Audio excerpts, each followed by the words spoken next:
Welcome, everyone, to our Thursday night poem jam. We appreciate you being here. All right, and tonight is a very special edition of Poem Jam in connection with our One City, One Book campaign. And so it's sure to be a powerful night of reading, and we thank you all for being here tonight. And if you have not heard, I can't imagine if you have not heard, but I hope you have heard and will be in the house March 16th when we celebrate Chanel Miller and her book, Know My Name. And Chanel is an artist and an author and a survivor. And her story is the Stanford campus rape and her subsequent trial and judicial system and her whole ordeal with that. She went viral on her victim statement that she read went viral on BuzzFeed, and then she wrote the book. So please, it's not going to be recorded. One time only. So come check it out. All right. Whoops. I didn't mean to do that. Let me try that again. What did I do? All right. Welcome to the unceded land of the Ohlone Ramaytush tribal groups and families. We want to acknowledge the many Ramaytush Ohlone tribal groups as the rightful stewards of the lands in which we live and work here in the Bay Area. And we are committed, as the library, committed to upholding and uplifting the names of these communities. Also, we want to acknowledge that the library is not a neutral institution and that we stand in solidarity with the Black Lives Matter movement and ending our own systemic racism and working on our own racial equity within our own house, the library, but also throughout our community. And we do all this by providing factual, useful information, lots of reading lists, and lots of events. So I will later on start putting some links in the chat box about all of the great stuff we're doing at the library and all of the stuff about this campaign, including a link. We are partnering with SF War, which is SF Women Against Rape. We know these are very powerful and triggering topics. Sexual assault is very, 1 in 3 women are assaulted sexually. So it's triggering for a lot of people. So we will put links into SF War, who are on the phone right now if you need them.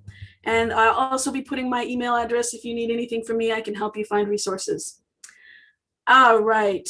And next month's Poem Jam will also be a One City, One Book inspired poem reading. So please come check out all of these amazing women on the topic of sexual assault and sexual violence against women. So very powerful. The amazing thing with One City, One Book is we get to have a lot of events around that. And we're going to be hosting the Guerrilla Girls March 24th. And I'm really proud of this series. And again, I was just telling the poets that the programs that we surround our topics of One City become almost more powerful than the actual event. So every Monday, March and April, we're hosting a series called Know Your Name, including some amazing women and some amazing people doing amazing work on the topic of sexual assault and survivors and healing. So we'll be featuring No, the Rape documentary, a legendary film to a lot of folks.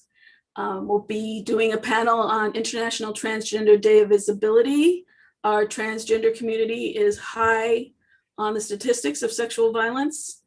And we'll be doing some art and some poetry and some healing, and more focus on healing and less on, the sexual assault side of it. So please come spend Mondays with us all the way through April.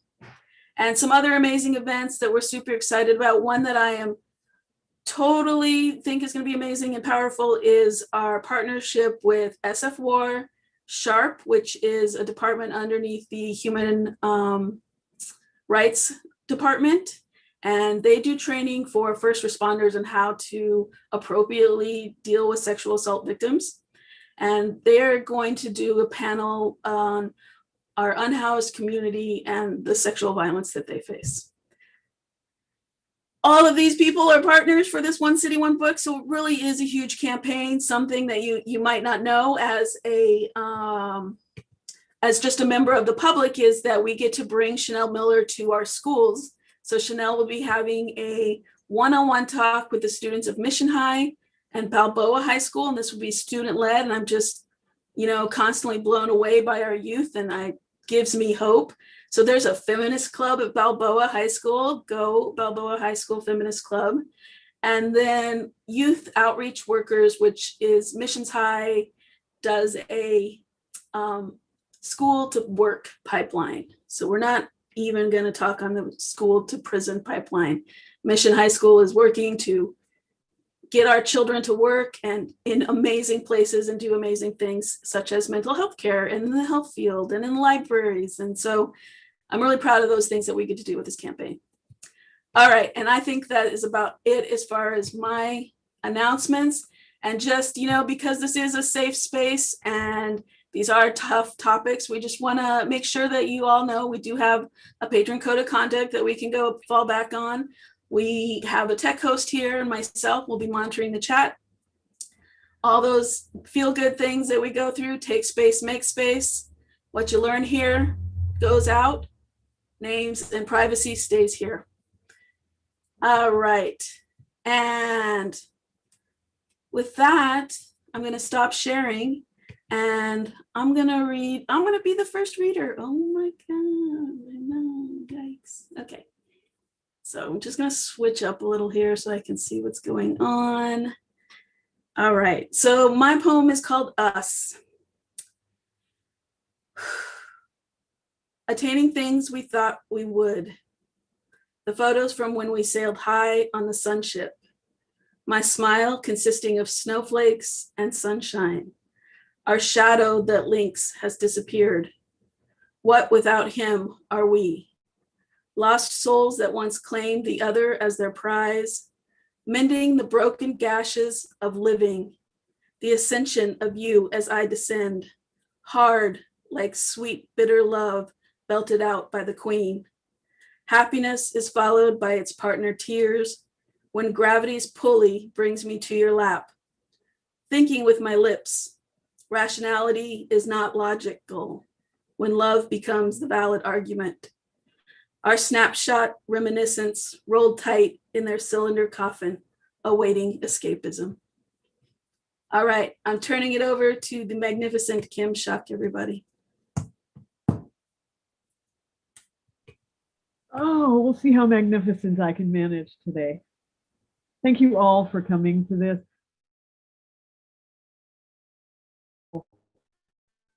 Many of whom could have easily been readers tonight as well. And I know that. And I've been talking about this a lot in the last couple of days. The topic of violence and sexualized violence against women leaves no one out. I could have booked pretty much any woman poet I know, and they have experiences and material and all of those things. And I know that. And in much the same way that whenever I do an anthology, I know that choices have been made, that I've made them, and that there are a lot of other ways to go. Nothing like this is ever complete.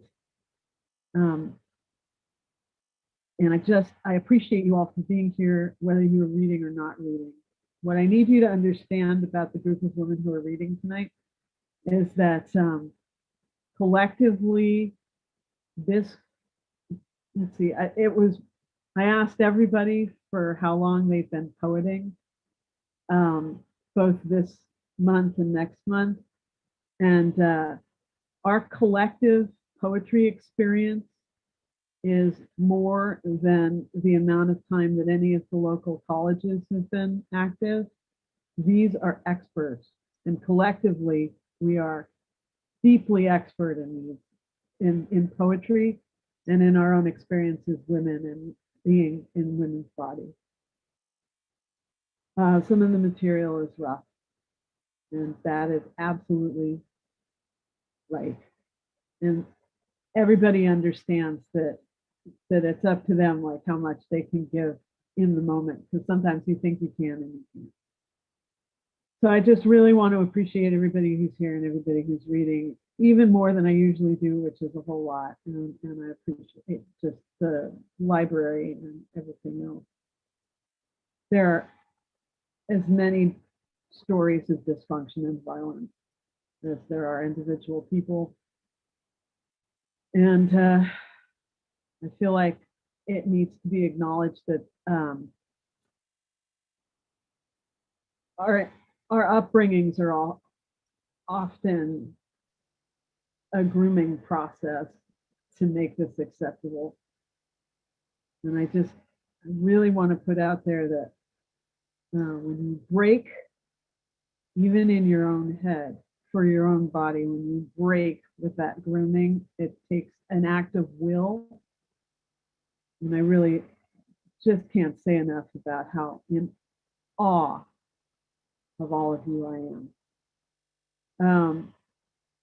Jackie Rigoni, rather than giving people's individual accomplishments, I just want to say there's a handful of laureates and former laureates here in the room tonight reading for you. There are people with very impressive degrees from very impressive places. There are people who have been working in the poem mine for a very long time and who do it better than anybody else. And just as a group, really impressive. Jackie Rigoni has a new book, which I hope she'll hold up and wave at people. And if you would please welcome Jackie to the reading.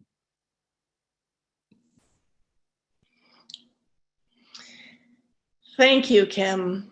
Thank you for gathering us all together on this important topic. I also want to thank Anissa and John in the San Francisco Library for having the courage to spotlight this topic. I also want to support the partners who sponsored this reading and made it possible, as well as SF War for being here, as I know this will be triggering for a lot of people, and I encourage you to take that support that's in the chat, and I may find myself calling too. I especially want to thank my fellow poets who are here, who have the courage to put beautiful words to ugly things and to share them here. I thank you for sending me this amazing book. I had heard about it, but I had never read it. And I think what's true is that so many of our details are different, but so many of our themes are the same. And there's so much truth and so much that I resonated with. So I thought I would pair a couple of passages from the book that resonated and connected with some of the things that I wrote. So the first thing that I wanted to read, words from Chanel Miller, which is,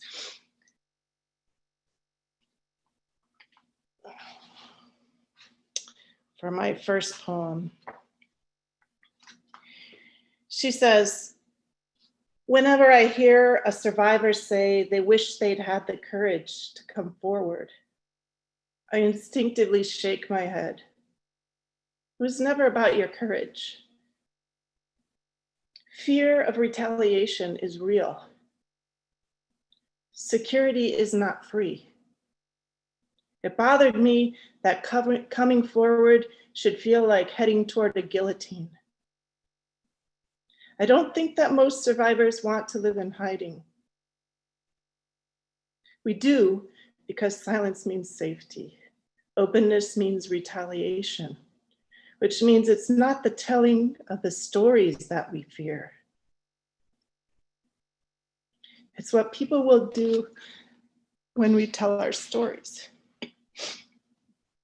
Tonight I'll be reading from my book, Seven Skirts. Seven Skirts was inspired by incidents of upskirting, which is a form of voyeurism, and it is not illegal in many states as of the publication of my book that's coming out next month.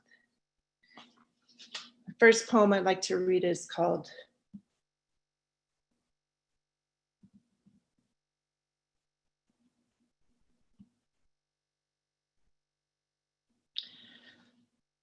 I decide not to stay quiet, but what about the kids? Family shame is a knot, black holing every nearby thread into its tangle. Let my lips snip just close enough to release us all.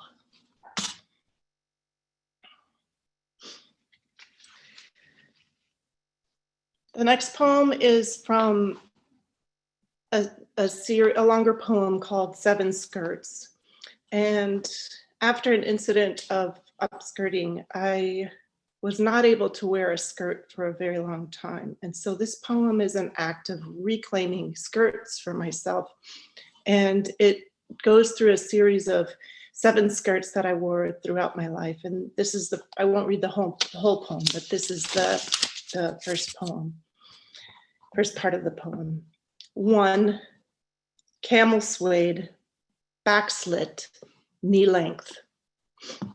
I stand at a stove in my A-line and heels, back when he still spun me to salsa trumpets, and I still made him pesto gnocchi, back when he'd get angry and I'd say, sorry, sorry, back when he hugged hello from behind and I couldn't see him hit record, back when I was his wife, before I was just one of 200 upskirt videos on his hidden hard drive, dressed in my suede effort.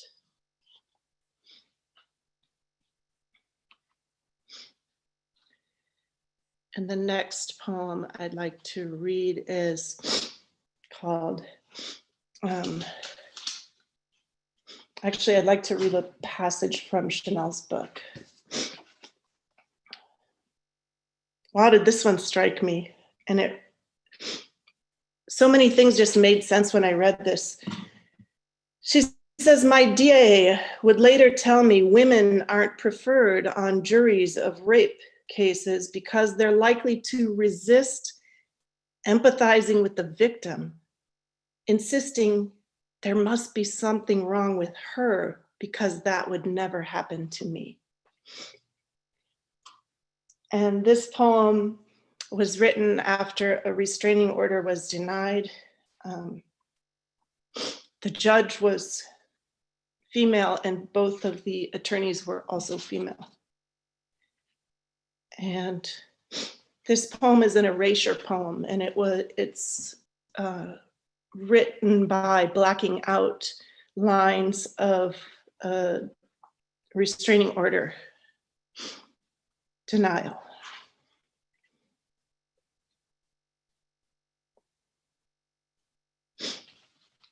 It is called Request for Restraining Order Denied, an Erasure. I have personal knowledge of all, and I testify. Hereafter, hereafter, hereafter. I am living with 100% physical custody of my history.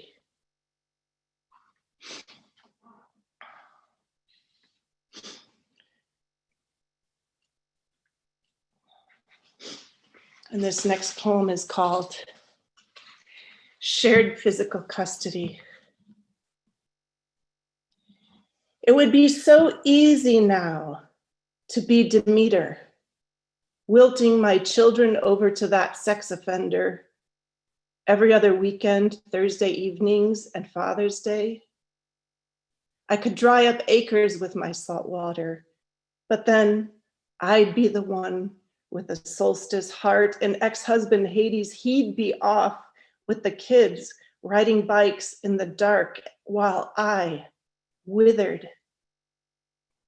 And I'm not going to suffer that way, not while I can winter the toyon berries to a juicy red, love manzanita flowers out of my still warm gut, even though I have been Persephone, grateful for every parsimonious gift, savoring each needed seed.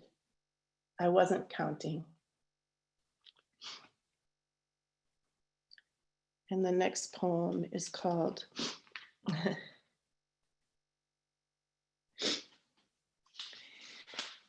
I took my daughter to the Women's March and had a blast. I said pussy until it was funny. Pussy, pussy, pussy, pussy. Oh, I'd been angry, all right. So good and furious, I spat instead of spoke until the right side of my brain buzzed on the regular with migraine. Some said, get angry. But that weekend, I was having too much fun. On the plane, knitted ears poked up all the way from 29F to 1A.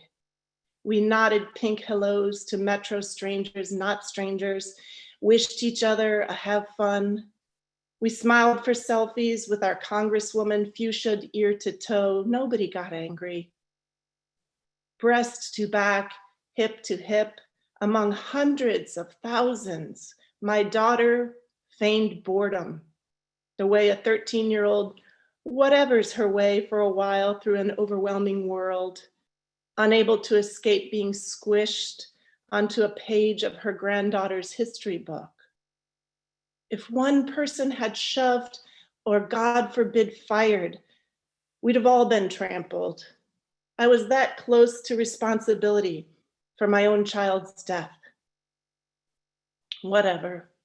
She needed to find a bathroom.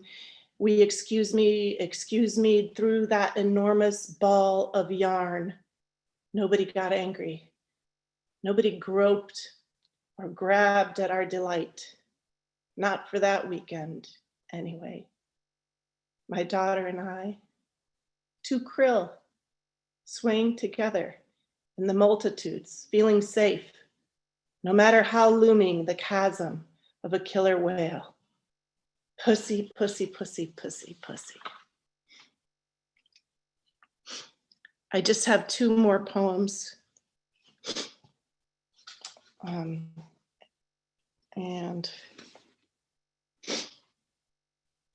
this one is called Even My Orchids Announce Me Too. I saged and feng shuied my new home until I stopped obsessing about locking the door.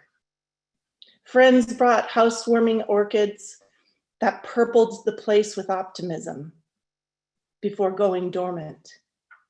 3 years, nothing, not even a promise of a bloom, though I kept watering. Only those wide green tongues, and they didn't budge, mouths frozen agape in the last words they uttered, like, nobody listening, why bother?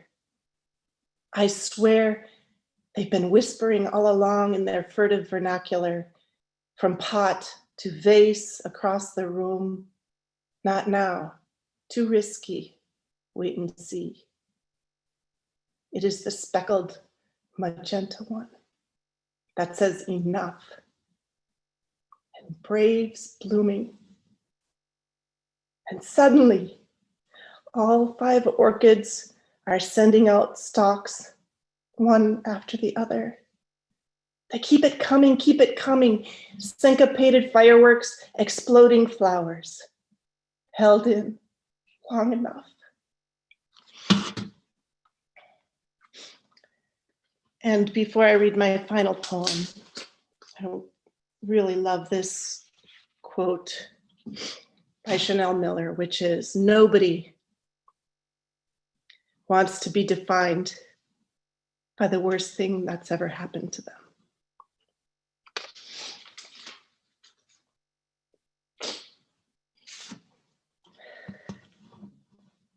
This is called New Sewing Project. You stitch a morning along the deckled edge of a mountain range, cut with pinking shears. You heap your scraps, dug from a bargain bin, wind your bobbin, start in without a pattern.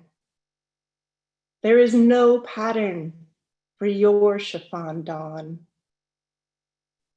You see sequins where there'd been lies. Not one more day could you tailor that wife costume and nude lipstick of someone else's fantasy. So you get to work, plying needles and machines, stitch by stitch. You fashion a day you imagine will fit, until at last you slip into the sky of your making, trim the last hanging threads, twirl around in the mirror. Thank you. Wow. So many lines in that. I hope people get your book, because that's a lot. Big hugs, huh? I love you. Okay. Lisa Nupe Niumatolo is somebody who I heard a lot about before we ever met, and I'm delighted that we did. And I'm just going to let you do your thing. You've been working on a lot of great work lately. I don't think one of those things is a book, but I could be completely wrong. I've got to apologize to everybody. I recently had my second COVID shot, and I've got the brain fog in a real way. So if I mess up, anyway, Fui, can you unmute and let's do this thing. All right. All right. Wow. Well, firstly, I just really just so grateful to be here, and just with such great humility to be here. You know, it's Women's History Month, and wow, what a great honor it is! What a great honor! What a great blessing it is to be here with all of you, and also with our Bay Area communities. I'm really humbled to be zooming in from Hu Chin, which is the Lishan Ohlone name for this territory, for Oakland, from the East Bay, California. And really, it's just, I just really want to say, Kim, what a great honor, what a great blessing it is to have met you and to have worked with you and to know your work. Last fall, just wanted to let our community know how much you went out for Pacific Islander communities. We had an event that the San Francisco Public Library organized and also supported. Was so much heart, right? A community that's so invisible, like Pacific Islanders. And when we had so many of our young people were attempting suicide, and we came to Kim, we said, Kim, can you help us? You're a poet, you're an Indigenous poet that we deeply respect, and our children are in crisis. And Kim said, let's give you the space. Let's give you the opportunity. Let's give you the opportunity to tell the stories. Kim, really so much, it's such great humility. Thank you again. And thank you so much for this invitation. Anissa, I also want to say thank you so much for your work. I'm sitting here trying to keep a steady face, because I knew I was coming on soon. So I am really excited that when I finally get off, that I could just really listen. And as everybody who knows me well knows, I'm going to be crying a lot. And Jackie, I was listening to your work.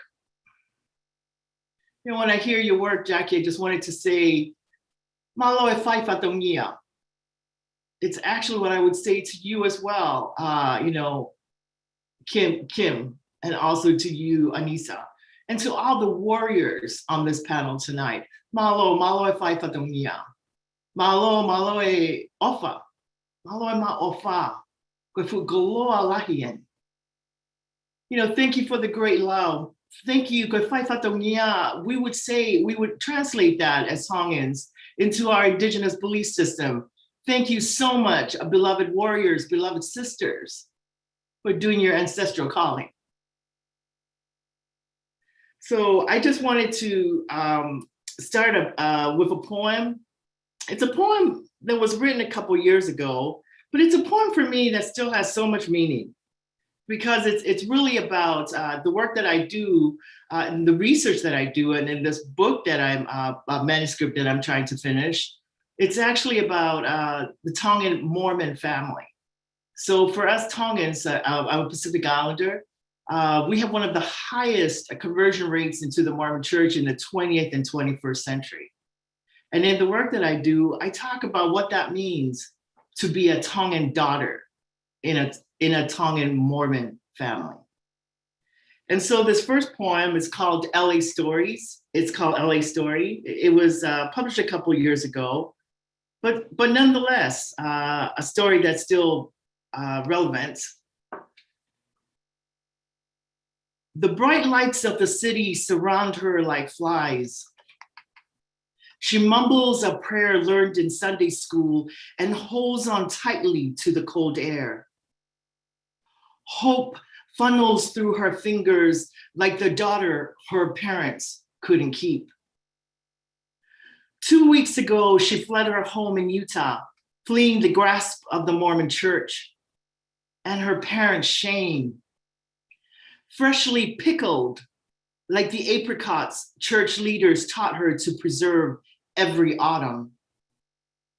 A skill that promised to make her into a good wife. Tonight on the corner of Sepulveda Boulevard, bright lights expose the blue bruises on her body, disguising her as an older woman. She is her mother, her grandmother, lingering in dark corners, abandoning guests and the tedium of polite conversations. 3 a.m., she telephones her mother, pleading for her life, for a cusp of warmth to quell the cold. She imagines that their shared silences, histories of bruised abdomen and crushed collarbones at the hands of men, were reasons enough to reconnect them, bury the aching distance, and reunite them. But the silence on the other end hangs and festers like a wound. She is reminded that in her family, there are only sons.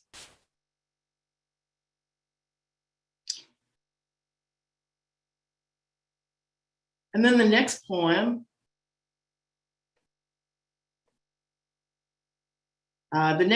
is called Short Story of the Sacred.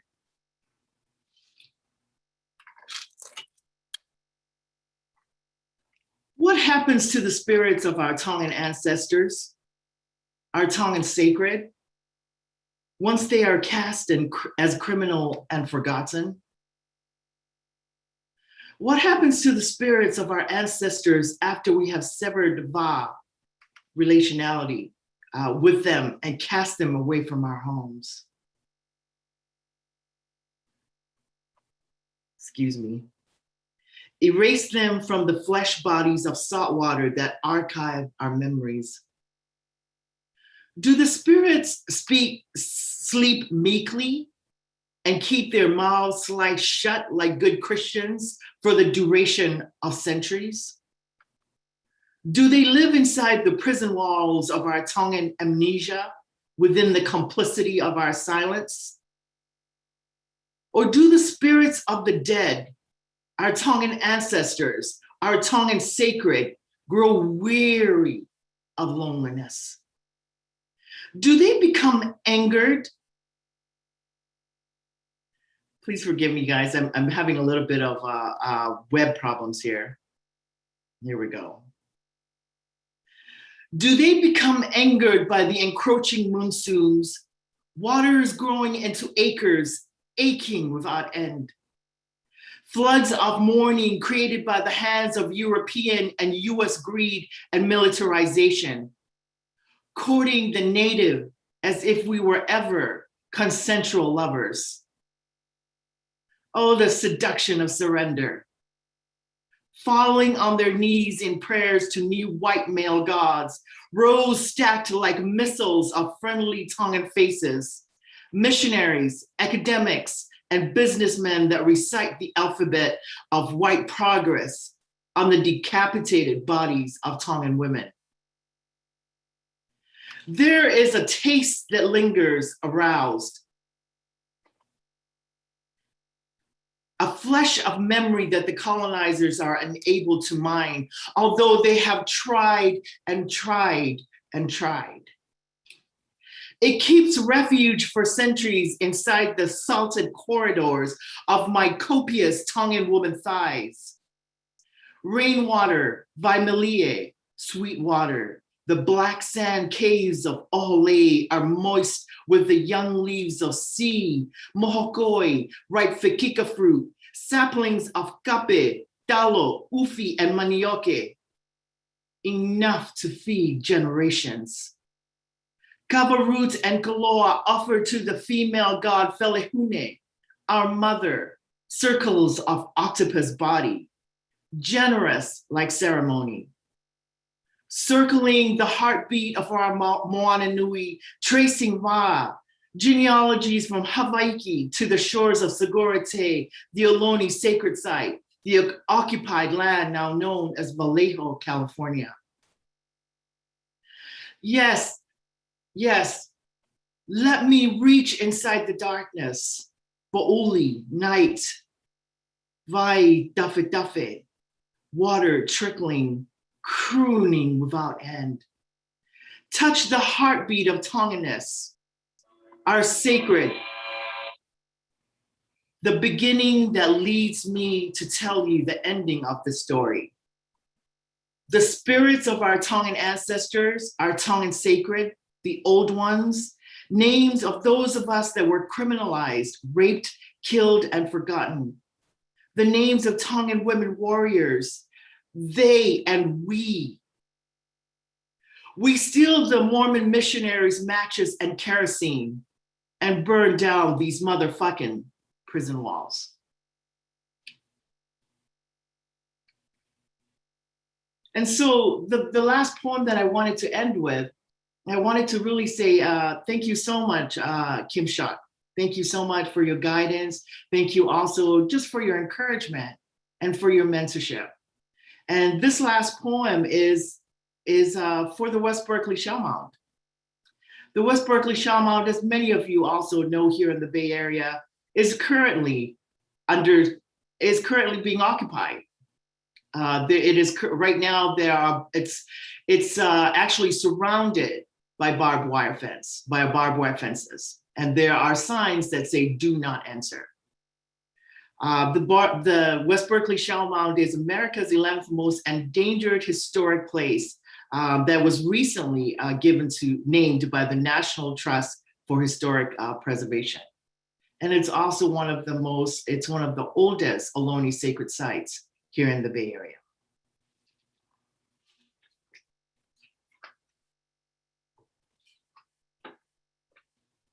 So the poem is called From the West Berkeley Shell Mound to Moana Nui.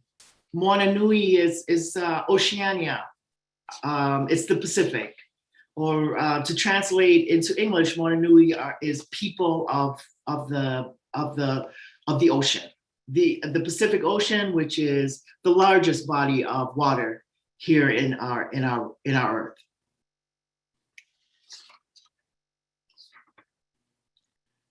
Story number 1, the desecration. The desecration of the sacred, violence against her native woman body, persisted upon his arrival. He brought out all the instruments of progress, baptized and renamed her Berkeley. Her body submerged under him. He is heavy and unrelenting as empire. Her plaited black hair he wrangled into platitudes, singed the iridescent strands to silence. He is the weight of asphalt, a lonely parking lot, his ownership of her he terms as freedom.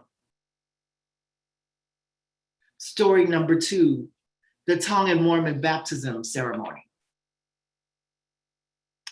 I am an 8-year-old girl at my Mormon baptism ceremony in a chapel, in a small chapel in Ma'ofangatonga. My hair plaited and split in two, a division so inconsolable, my mother tenderly tied the wounds with bright white ribbons to mark this moment that the missionaries termed as the coming of the light.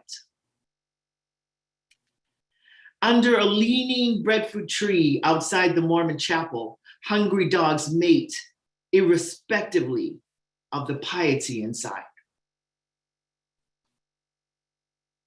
His priesthood authority, intrusive, like the bleached baptismal water, surrounds me. My black hair contorted in their nets, severing the cycles of memories until I am no longer able to discern my breath from drowning. He renames me. He renames me, declaring the Moana on behalf of his gods. Bounded my feet with ropes made from woven human hair, lined with spears of whalebone tied with knotted fowl, baptized and converted me into a carcass of an obedient daughter and wife. This moment, he proudly records in his missionary diary as light. And then story number 3 in the poem, it's called #We're Still Here. The West Berkeley Shell Mound. Her native woman body rests under asphalt. Luminous mana silenced by a parking lot, man-made and mundane. She is their private property owned by a white settler family who refuse to negotiate with Indians. Oh, on the battlegrounds in Huchin and Uiha, under the hands of missionaries and mercenaries, our children's bones hung from trees like decomposed fekika fruit. The flagrant sour taste in our tongues. Yes, when we thought all was lost, when we thought all was lost, the sacred was there. She picked up our memories ancestors left for dead. She fed our mouths with the flesh of sweet acorn and salt water from her breasts until we grew strong, fearless. She weaves the circuitous dance of death and birth into her long black hair. Dream times exchanged through collective breaths from our Moana Nui to Huchin. She cuffs origin stories birthed before his arrival. Innumerable constellations. They grow in our altars like the flowing yellow pua garlands in our hair. She is survivor, creation, creator, always here. Yes, we remember the stories of us after the missionaries and the mercenary are gone.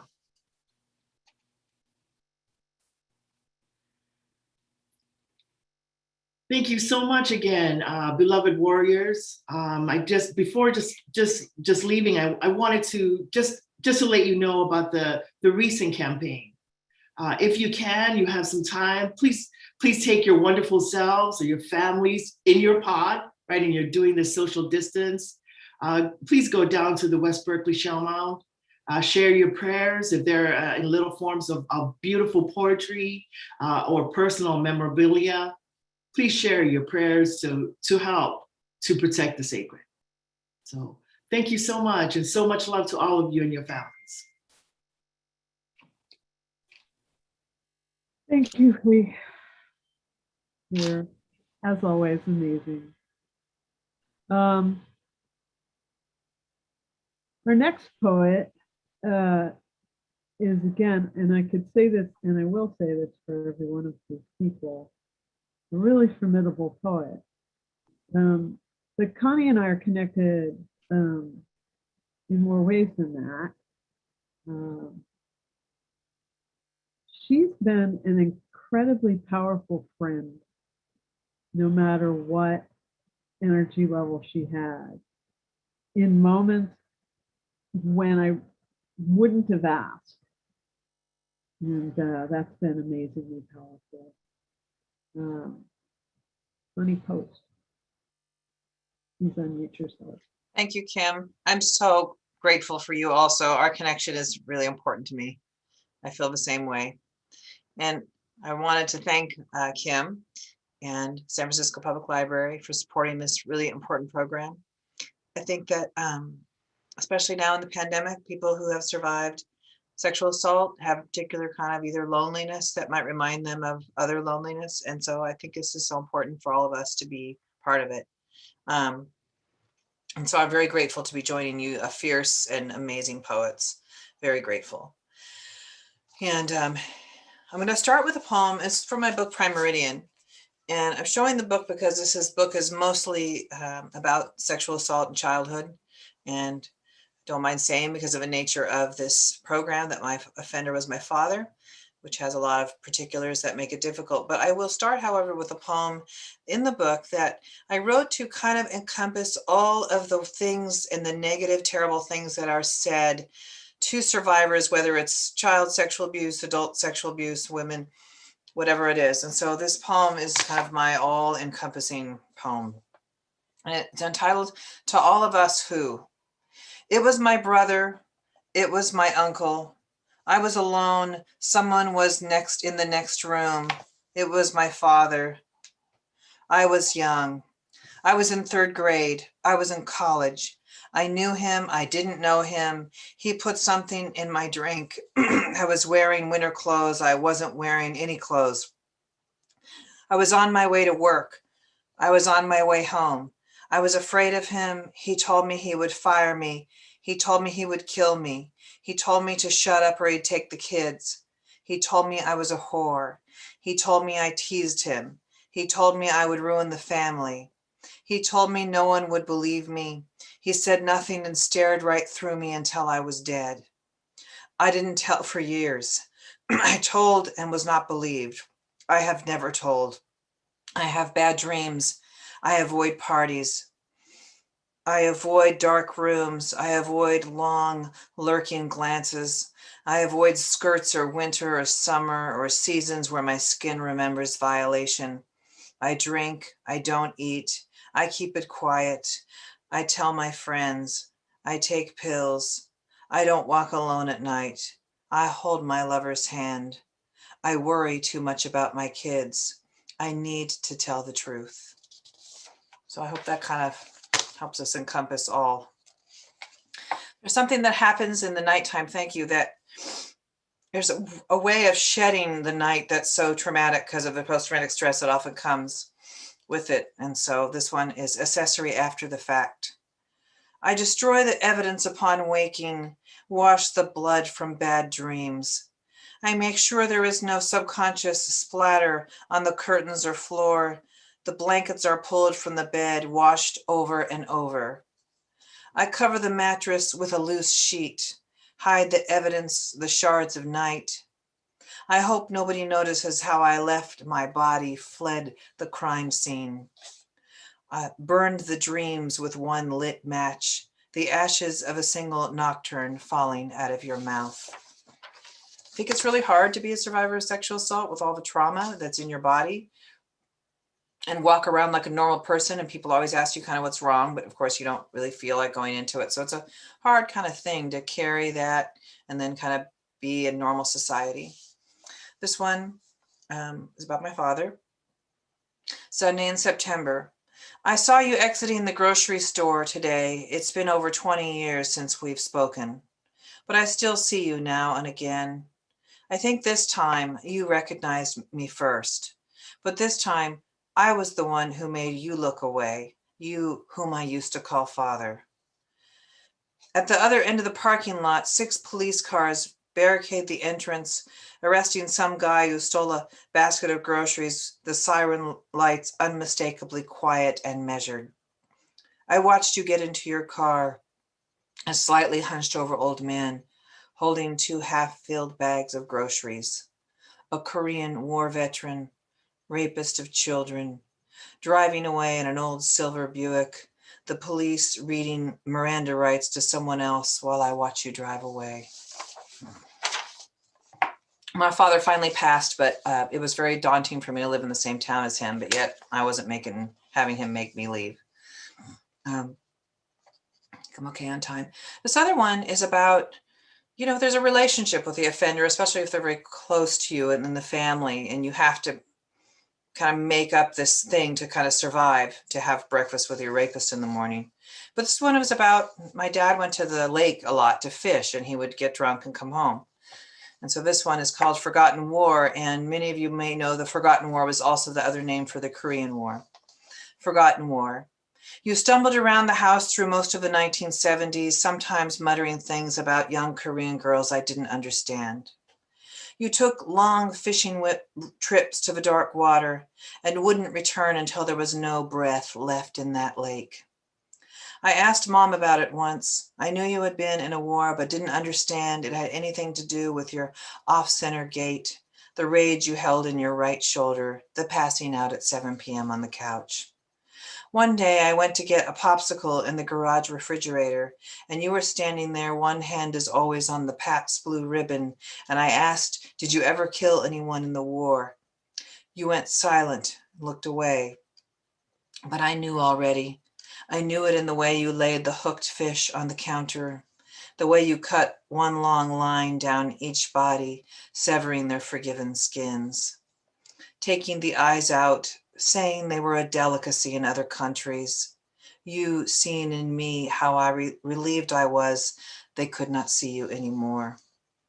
I knew the lake would someday disavow the fish as I have you, but at times when I drive past a murky lake, I still see us stumbling over the soul-soaked fields of our forgotten war. And soul is spelled S-E-O-U-L.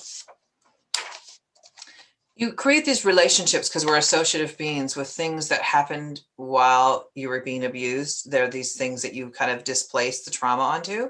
So I have a lot of poems about the experience of my father fishing. So this one's called Deboning a Fish. I wonder what the fish saw in my father before he gutted them. Were they relieved to know they'd soon be out of misery? Relieved to stop the gasping for air, to cease the futile flailing around the countertop? Did they wait within themselves and pray for the long knife? Did they remember the lake, its muddy bottom, knowing they can never return? You can tell me, and I already know, that fish don't understand these kinds of things, but neither does a small child. At some point, don't we all beg for mercy? I think I have a couple more minutes, so taking this innocuous object of the hula hoop, and I wrote a poem about that. As I said, these things that we think of these objects and how they're related to the trauma. And sometimes for me, like I can't even have salmon, like because of all the fish stuff. I can't, they'd all know, we're making salmon. If you want to leave, Mom, just leave. Hula hoop turns 50. In 1967, there were a few things I wanted more than my own cylindrical, smooth, plastic, neon pink hoop. Like a story, I climbed inside the sphere again and again when my waist was still straight and bony. Countless times I dropped it to the back patio, and the scratches around the rim always appeared after the first few days of summer. I never understood the shoop shoop noise and what places of the earth were inside of it, but it must have been the deepest black. I believed it had something to do with the reason my father walked towards me so often, watching intently the movement of my hips, teaching my body to understand the irrevocable forces of gravity. Each week I learned better how to navigate my own talents. I already knew I was a sinner, as Mother told me at night, for not saying my prayers. But I knew better than she what was more important. I practiced all the time. I was bonded to the idea of retrieval, how the hoop would drop below my knees, spiral downwards, how desperately I needed to predict descent. The summers passed, the patio covering crumbled in unpredictable patterns. Eventually, I started practicing in the side yard, but he found me anyway. I forgot how to pray, but each day I would rehearse the understanding better each time the undulations of a broken dance, the sound of the death rattle. I'll close with a poem. And for me, this poem is about getting distance from the trauma, but then not getting distance from it, but how you kind of view things years later. And when I escaped when I was 18 and never went back, I moved down to Cal Poly San Luis Obispo. And that place, whenever I go there, is like a refuge for me of kind of feeling escaped from what happened. So this one is Coastal College Town. I leave the hotel room early looking for a small cafe, my husband still in bed, the sheets half off. I merge onto the same freeway of 30 years ago, the same one who took me away from home. I am wondering again if I got everything from the garage, the sheets from the closet, the letters you stole from me, pictures of myself in grade school. I knew I would never return. You knew it too. The fog breaks and I find a place where the locals go on my way out, throw $1 in the tip jar. On the way back to the hotel, I find a hidden easement between the small cottage beaches. I find a few narrow steps, each slightly covered with sand, each a geology of fine gravel and salient sorrow. I think I did get everything. I think mostly about the sorcery of the word whore, your voice low and moist in the back of my ear. How every day, decades later, I am thankful for small easements, how the fog suddenly lifts itself from an old road. Thank you. Thank you so much. I'm looking forward to hearing Elaine. Thank you. I'll mute myself. Thank you so much.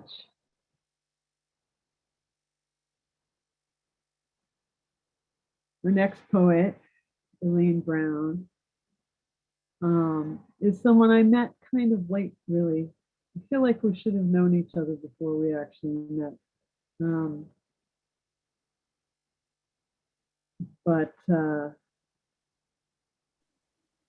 Well, I'm just going to ask her to please unmute herself and share words. Thank you so much for being here. Prepare to be dazzled. Thank you, thank you, thank you, thank you. I just want to say thank you to all. This is just so healing for me and amazing. My staunch response has always been like water. I don't bite my tongue and I don't hold back shit. So though it may be triggering for some, but we have to normalize conversations. I'm on this. I'm a firm believer. And so I talk like it's normal to talk about it without shame. So I'm going to read an insert from my book, Cried Out Laughing, which will hopefully, soon. We'll see what happens. Yeah, the dates are changing and things, but and just the background story of it. This is when I guess I officially became poetry spoken. I don't know, but I confronted my uncle when I was 12 years old. And I don't call him uncle, I call him Charles. Yes, I do put a name to it and I don't fucking care. So we were at my grandmother's house and, you know, he always tried to corner me. And growing up, I just thought that that was the thing to do because he was doing the picnics and all, you know, the classics. So I'll start. Bear with me, y'all. I too got my shot the other day and I'm like fever and chills right now, but I'm gonna get through this. I was a fast learner, but when exposed to adult situations and issues, it can be a blessing or a curse. Alcohol was always around me all the time. My parents were heavy drinkers. I would go around taking a sip of Jimmy Walker Red with Coca-Cola and Rheingold beer.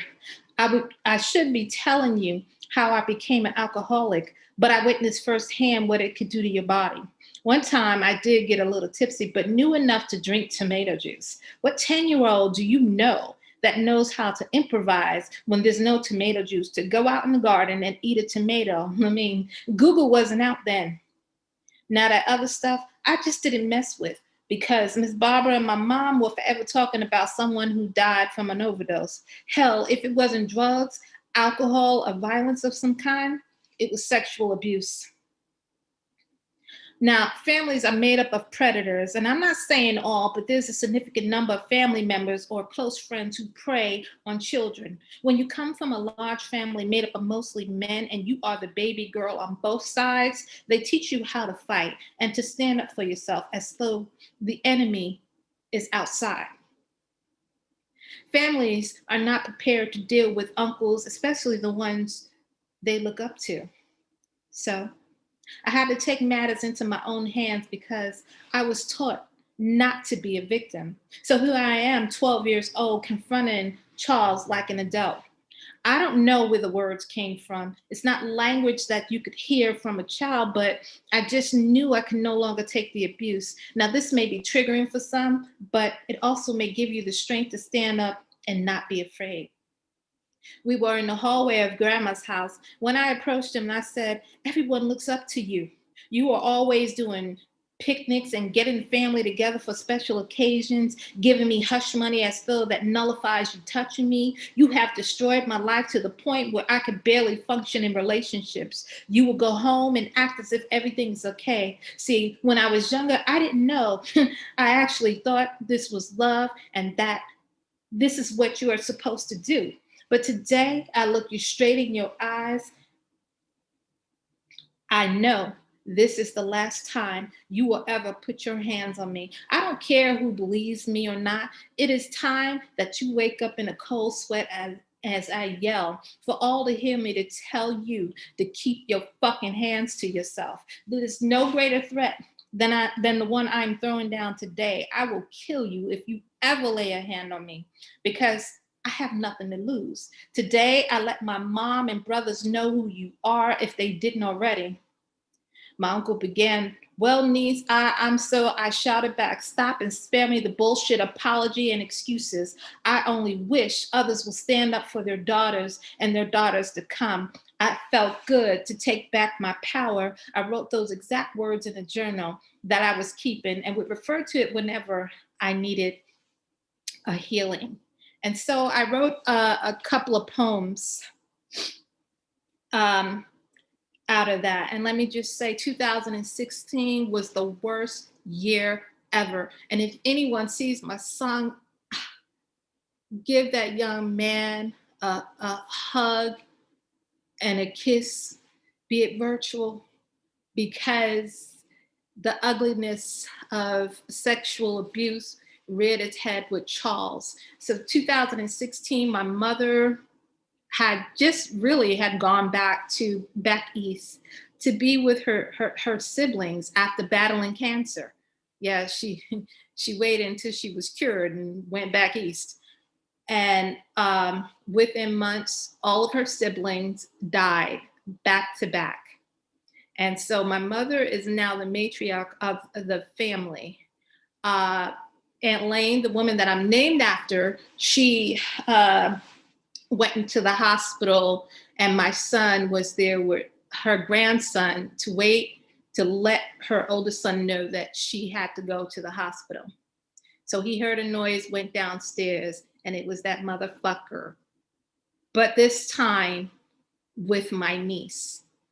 My son almost went to jail, which meant I almost went to jail. As a result, I had to leave because I was going to jail. And so I wrote this poem called Lord, Hear My Cries, as a result of the trauma that ensued. My heart has been through so much turmoil, soiled in family secrets and lies. And no matter how hard you try to break this cycle, you become a part of the family ties. I can't function in relationships because they always end up in goodbyes. And Lord, I just want to release these tears, but I can't even cry. Planning family fun all the while searching for your next victim by the way of reunions and picnics. Found me isolated and alone, yeah, just right for the picking. I had no clue of what it meant to be truly loved. Now I'm just afraid of affection. Hugs are met with rejection. So to my closest family and friends, it's nothing personal. It's just perception. But here comes my blessing.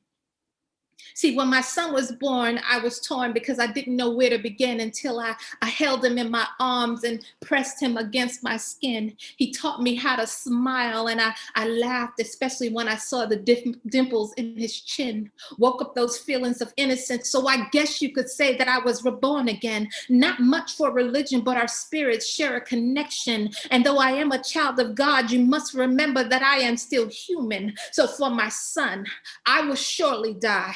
You see, anger and revenge is a powerful tool. So Father, I need you to protect me from myself, or in hell, I will surely lift up my eyes. Hold your head up high, Riel, because you matter to me.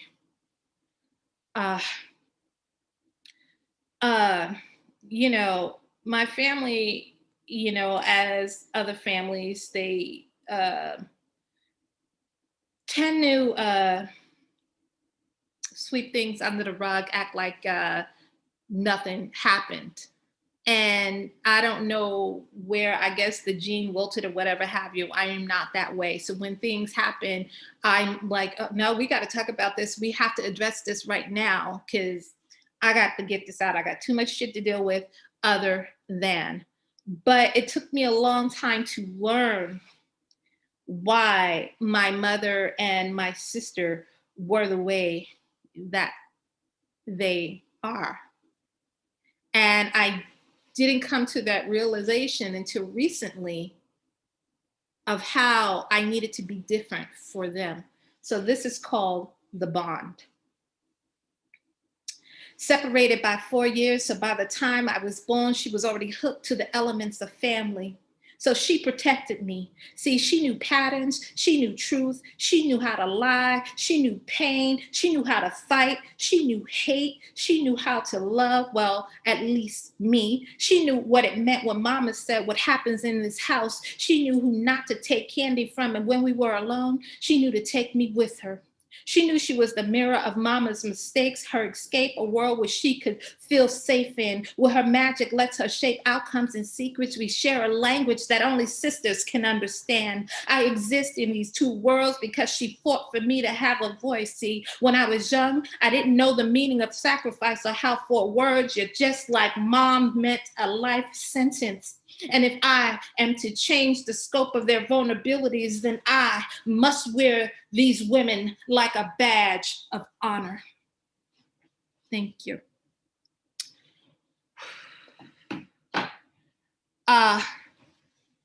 So I'm going to do this last piece. Sort of, you know, my anthem kind of, I think it collects all, it encompasses all women who have gone through whatever trauma or violence. And so this piece is simply called my Sermon on the Mount.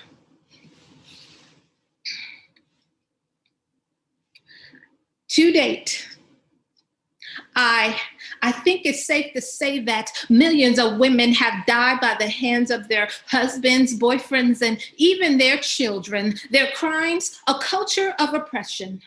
You see, violence is a condition, not a religion. But if you need a 12-step, let me take you on this road to benediction, you see. He without sin, let him cast the first stones. But I guess you be that exception. Well, who needs your seeds when Mary's giving birth to Christ through immaculate conception? And if it wasn't for Eve, would there even be a resurrection?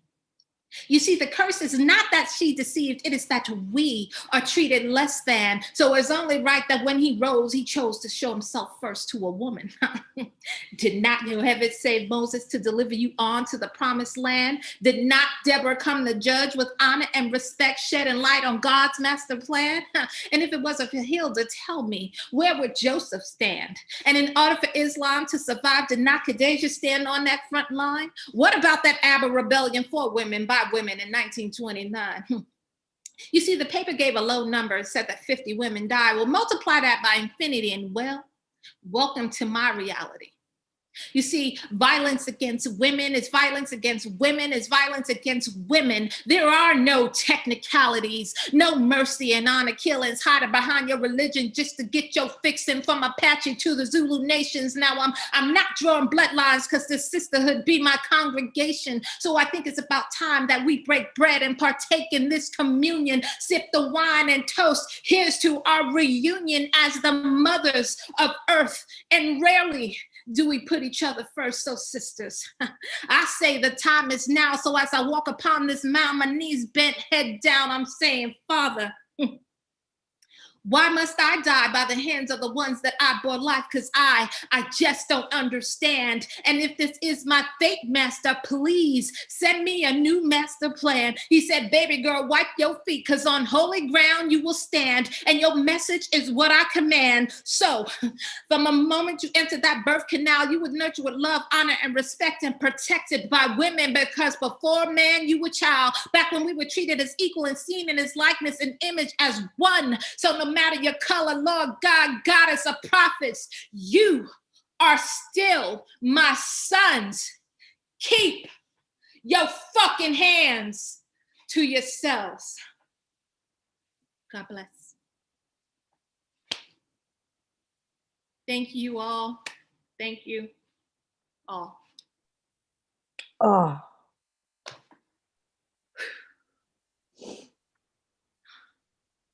Thank you. it just occurred to me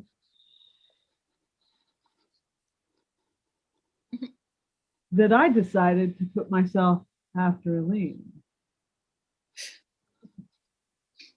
Just saying. We're going to call that pilot error. Thank you. Thank you. This was All just right, you. motivating. Woo! Moving. Okay. So for those who don't know, I'm Kim. So I thought about this show a lot. And I thought about reading some stuff from this book, Murdered Missing, which is about murdered and missing Indigenous women, because it's all part of the same conversation.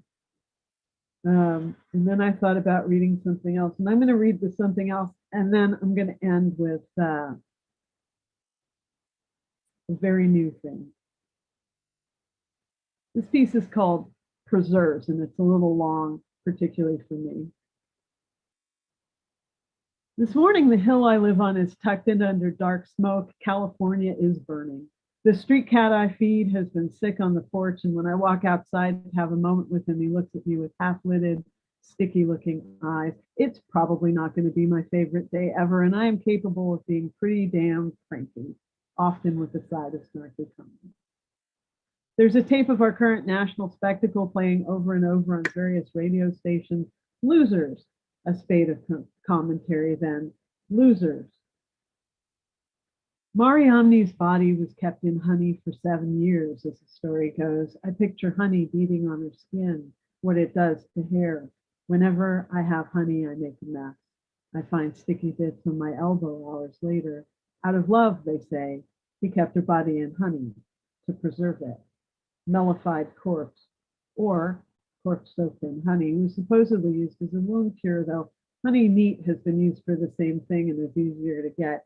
I doubt Herod thought he was creating medicine, nor do I believe that he was acting out of love. I think he was keeping a relic. Love, they say, in honey, like figs or apricots or some other fruit. Some people need to preserve memories. Some people need to keep pieces. Something about the time spent indoor, the poison smell of the air, my own unpleasant mood has me reviewing my relationship with the world. I was taught to be pleasant, and I'm not known for being pleasant, but the family did try.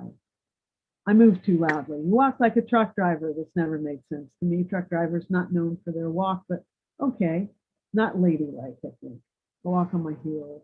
I dig them in with each step. Thump. I also talk too much, or not enough, or about the wrong thing, and I accept that wholeheartedly. I also now make a living with my words and have a small collection of awards for talking about the wrong things. I will take my messages mixed. Thank you. What does the name Mata Hari pull out of your imagination? Exotic spy, femme fatale, mother, wrongly convicted, executed, or sensuous seems to be popular recurring word. She had much sex, reports assure us. She had much sex. Her trial testimony assures us she was an erotic dancer, sex, sex, sex. Then they convicted her of being a double agent and shot her. Over? No. She became so symbolic that she makes regular visits into all kinds of art. She has admirers. Even now she has admirers. Some think that it's one of these admirers who stole her mummified head. Yeah, mummified head. After they shot her, they cut her head off and put it in a Paris museum. Her head's gone now, someone took it. Where does one keep a mummified human head? Conversation piece in the living room, maybe? Box in the bedroom, maybe? Office with a sliding panel controlled by a button in a desk drawer like a creepy Thomas Crown? Does the new owner look at it and condemn wild women or peek at it to self-soothe in times of stress? Do they touch the notorious red hair with a shiver at their ability to force a connection with someone famous? The air smells reminding me of my darkroom experience. I was taking a photography class at a local museum and I was the only student. I was 8. 2 hours of hunting interesting photo targets followed by an hour in a darkroom with a 60-something man. On my first day, he asked me where I was ticklish. I told him I wasn't. The next day, he tried to prove me wrong, digging hard fingers into my knee. Other places, confession, I am ticklish. Additional confession, I am a mutinous cuss, and I have been for some years. Final confession, I decided not to react. I stared at him with my best baleful glare, which is actually pretty good. He stopped trying to tickle me and made me scrub every inch of that dark room. I am now photo reluctant. I don't like taking pictures. I don't like having pictures taken of me. I think these things are related. They might not be.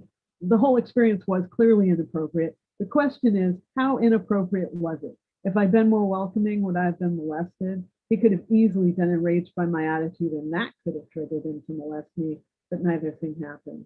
My glare, my magical shield plus 3 glare is mighty. My partner's a photographer, by the way. We don't have a home darkroom. When I found out that Julia Pastrana was going to get a dignified burial, I sent out prayers and burned candles. Pastrana had hypertrichosis and gingival hyperplasia, which are the sorts of congenital conditions that have inspired crowds of all eras so far to point and stare. Her uncle sold her to the circus. She spent the rest of her life performing under a number of offensive stage names, where she sang and danced and spoke with the audience. She had a son who looked just like her, and when the 2 of them died, they were preserved, stuffed, and toured around the world until the 1970s, when she was displayed in Sweden and some people found moral backbone and objected. She was then moved to a sealed coffin in Oslo, and in 2013, the governor of Sinaloa had her sent home and buried. Human dignity is a thing measured out in portions determined by someone else's authority. The odds are good that most of the people here are afforded whatever dignity they are allowed because of someone else or some law rather than a global belief in inborn rights. In particular, if you find yourself other in what calls itself the first world, brown, of unusual appearance, poor, odds are that you do not have an absolute right to your body, and people will do whatever they want with it if they think that they will get away with it. May Julia rest in grace and dignity. So I got my courage back.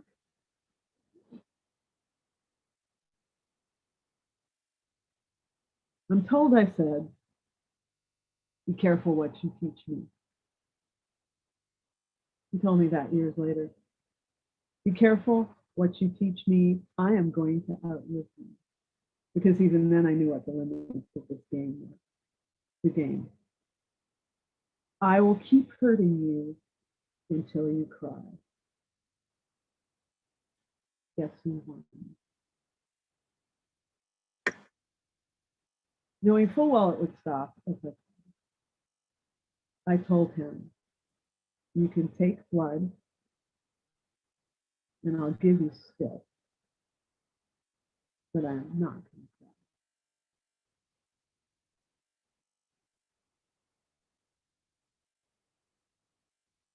And I didn't. For 26 years.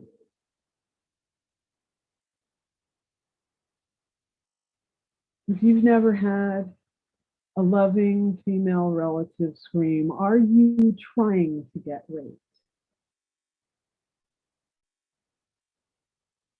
And laughed at them. And you don't know how crazy a laugh can sound.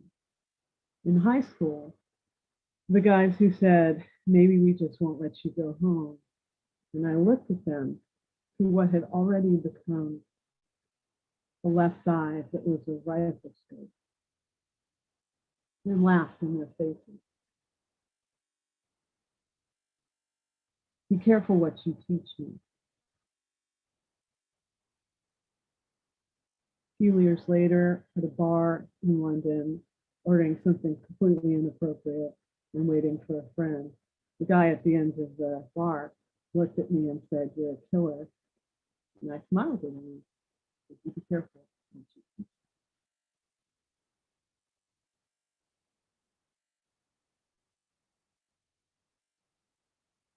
It is possible to live through things you don't survive.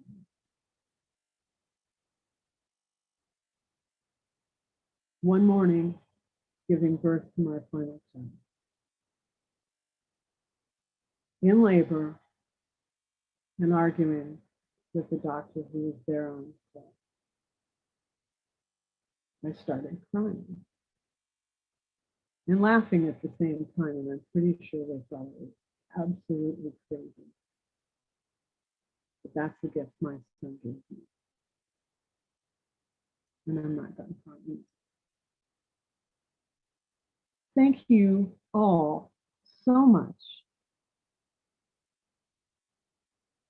for being here, for being powerful. If I had to die on a hill, these are the women I'd want at my back. Thank you so much. I hope everybody gets the help that they need to come to the place that they need to be at.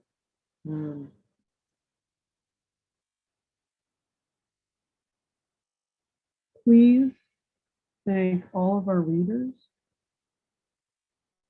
Anissa, who needs to make herself visible again for a moment and get applause. Jackie. Hello. Hui. Connie. Elaine. Thank you, John, for always being very, very supportive in all of these endeavors. Thank you, all of the audience, for being here. I saw nothing disrespectful in the chat, and I am grateful. And we're going to do another one of these next month with a different group of poets. It's a hard work that needs to be done. Please, if you can, unmute yourselves and share a round of applause.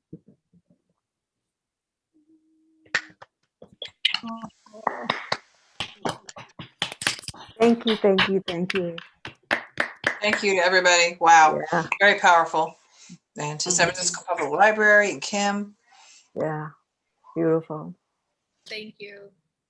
Thank you for the courage. It took a lot of guts to do what you did this evening, and I applaud your courage. Thank you. Gotcha. Amen to that.